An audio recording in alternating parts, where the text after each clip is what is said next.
Been a busy weekend. Rained yesterday, started raining about 3 o'clock on Friday and didn't quit till 3 o'clock in the afternoon until about dark last night, I think. Let's go take a look at the rain gauge. See if I can figure out how to read the darn thing. Be right back. You better get out of here.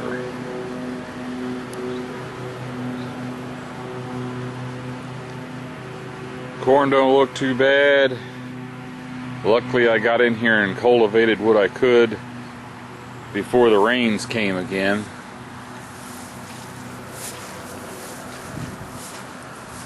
But my garden don't look too hot. Of course, it's the end of June. Started raining Friday at about 3 o'clock. It didn't stop until last night, which was Saturday night, and it's what, just shy of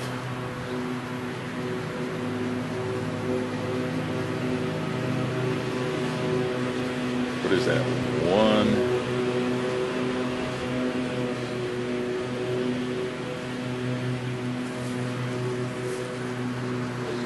just shy of 3 inches.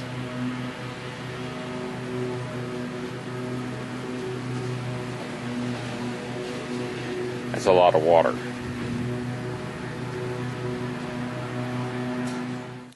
Three and a half inches.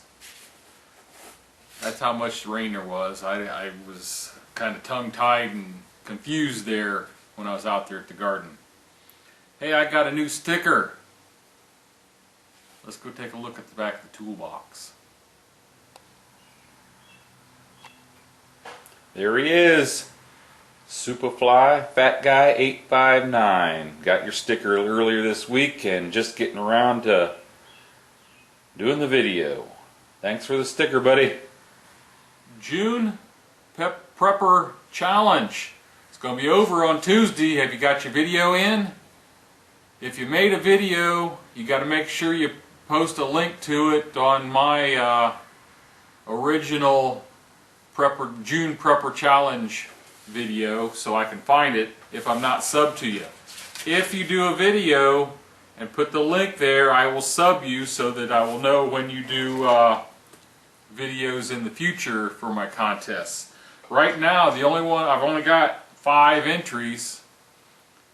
Spec Ops 56, Wyatt 1 Able, Butcher BLS, Cabot Bluegill, and Lumberman 2011.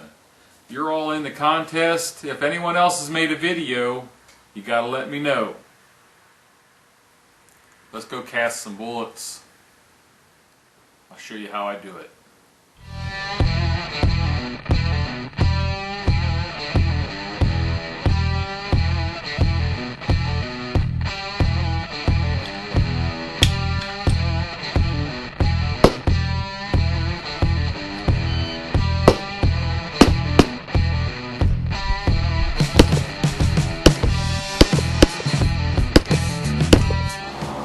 Thought I'd get a little political for you today. I'm wearing a shirt my son got me a year or so ago. I don't remember, I think it was for Christmas. Don't know if you can read what that says in the shape of a pistol. A well-regulated militia being necessary to the security of a free state. The right of the people to keep and bear arms shall not be infringed. And that is the Second Amendment. Back at it today. I was casting bullets on and off for several hours yesterday. Got quite a pile of them in there. I have set out 30 pounds, I believe. 5, 10, 15, 20, 30, 40 pounds. 40 pounds of lead ingots. See if I can get through 40 pounds today. Got the pot. It's almost getting close. It's about 560 degrees. I've got my 4570 bullet. It's a 300 grain flat point. I've got, that's a 2 cavity mold. I've got two 4-cavity molds for my, I think it's a 170 grain. I think it's a 170 grain 40 cal bullet for my Glock in 40 S&W. I've got two different 2-cavity mold blocks for 9mm. One's a Lyman, I think it's about a 90 grain, and a RCBS 2-cavity that's about the same weight. I can't remember offhand. Well, actually, those are the two 9mm, and this is my 30 cal 210 grain bullet for my Blackout. I'm going to cast some of those. A little while ago, before we're ready, I got my bucket of water over here that I dumped my bullets in, my pan, my hammer. Got to get me some water, and I'll be ready to rock and roll with the bullet casting again today. Bullet casting is not fun, but it's necessary for me to be able to shoot as much as I like to shoot. I can shoot a lot cheaper, so that's why I do it.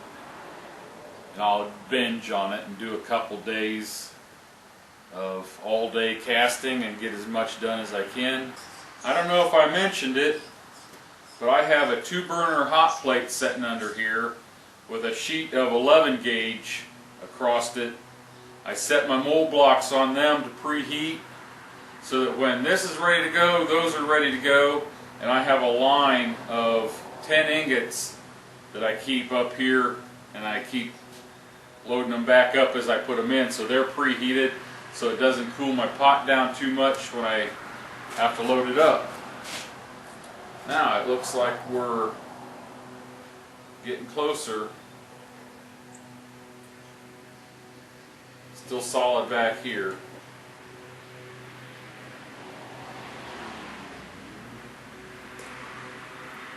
I usually keep this up here. This is a Lyman, an old Lyman pot I got off of eBay. It's a 20-pounder, I believe.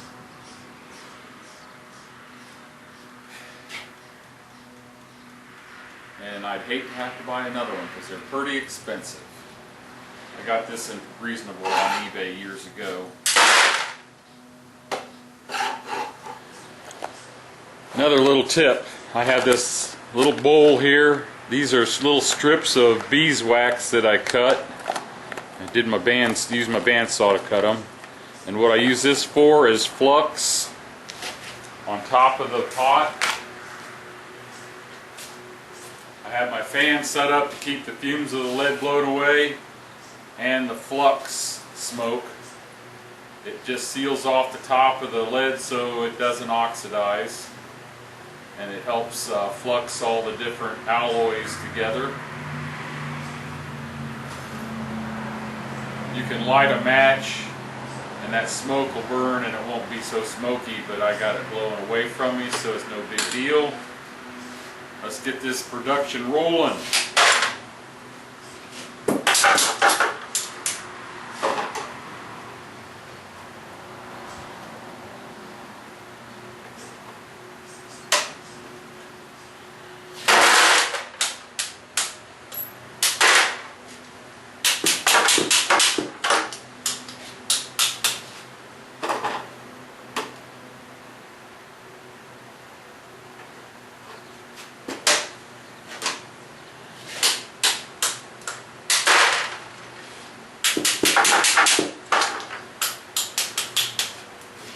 You never want to hit your mold blocks. I hit the spruce cutter to cut the spruce off, and I hit the hinge to knock the spruce loose and knock the bullets out of the block. Then I close the spruce cutter, fill the mold. I always look, when I cut the spruce, I look at the base of the bullets. If it's not full, you can see it right off the bat. And I have a lot of trouble with this 9mm bullet from the RCBS mold, I lose a lot of bullets because it doesn't fill well.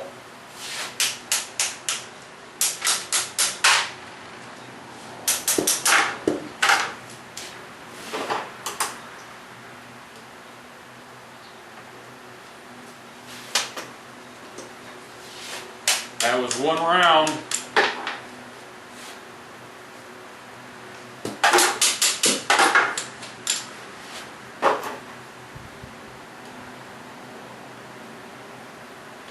And this is one of those hammers with the plastic or nylon faces on it. You don't want to use a steel hammer on this. Got one bullet. There it went.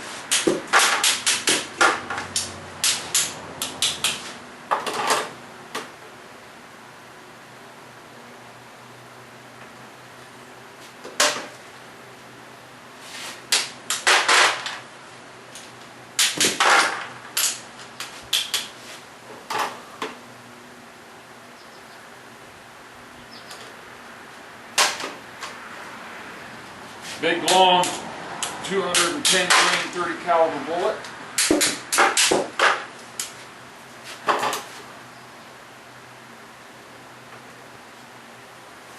Back to that RCBS 9mm. Got him full that time.